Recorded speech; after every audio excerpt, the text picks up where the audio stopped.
여러분, 안녕하세요. 우리나라 정말 빠르게 늙고 있다는 이야기 많이 들으셨죠? 피부로 와닿지 않을 수도 있지만 사실 당장 올해 2025년부터 대한민국은 인구 5명 중 1명이 65세 이상인 초고령 사회에 진입했습니다. 이게 무슨 뜻이냐? 그만큼 많은 어르신들이 일상생활에서 도움을 필요로 하게 되고 당연히 우리 사회에서 돌봄의 중요성이 어마어마하게 커진다는 의미입니다. 그런데 현실은 녹록지가 않습니다.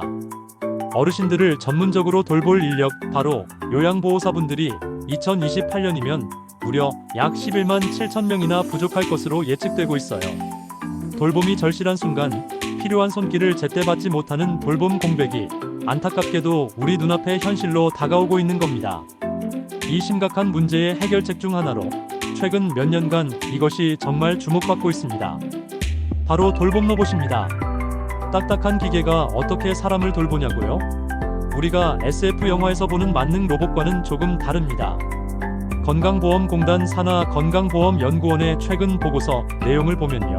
돌봄 로봇이란 스스로 움직이기 어려운 어르신이 독립적으로 생활하거나 어르신을 돌보는 분들의 부담을 덜어주기 위해 이동, 식사, 목욕 같은 일상생활을 돕는 로봇 기술이 들어간 기기를 의미합니다. 쉽게 말해 우리의 부족한 손과 발을 보조해주는 똑똑한 도구라고 볼 수 있죠. 그럼 우리 사회는 이런 돌봄 로봇에 대해 얼마나 알고 있고 또 얼마나 사용하고 있을까요? 최근 자료들을 보면 요양시설이나 재가 서비스를 제공하는 기관의 10곳 중 7곳 이상이 돌봄 로봇에 대해 알고 있다고 답했습니다. 이제 돌봄 현장에서도 로봇이라는 개념이 낯설지 않다는 뜻이죠. 하지만 아는 것과 실제로 사용하는 것은 큰 차이가 있었습니다. 실제로 돌봄 로봇을 도입한 기관은 요양시설의 3.9%, 재가 기관의 1.4%에 불과했어요. 정말 낮은 숫자죠. 왜 이렇게 도입률이 저조할까요? 예상대로 가장 큰 이유는 바로 비용 부담이었습니다. 아무리 좋은 로봇이라도 가격이 너무 비싸면 그림의 떡일 뿐이니까요. 그럼에도 불구하고 돌봄 로봇의 필요성에 대해서는 대다수가 공감하고 있습니다.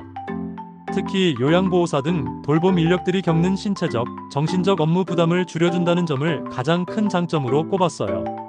실제로 무거운 어르신을 이동시키거나 자세를 바꾸는 일은 요양보호사분들에게 큰 부담이 되고 심지어 근골격계 질환으로 이어지는 경우가 많거든요. 로봇이 이런 힘든 작업을 도와준다면 요양보호사분들은 좀 더 세심하고 질 높은 정서적 돌봄에 집중할 수 있게 되고 결과적으로 어르신들의 돌봄 만족도도 높아질 수 있습니다. 서로에게 윈윈인 셈이죠. 돌봄 로봇 도입에 앞서 나가는 이웃나라 일본의 사례는 우리에게 시사하는 바가 큽니다.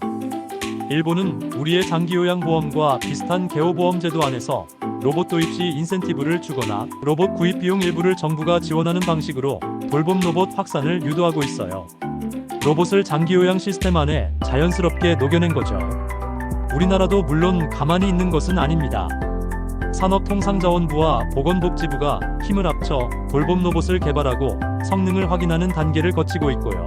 최근 2024년, 2025년 예산 편성에서도 돌봄 로봇 관련 연구개발 및 시범사업 예산이 꾸준히 반영되는 등 긍정적인 움직임이 보이고 있습니다.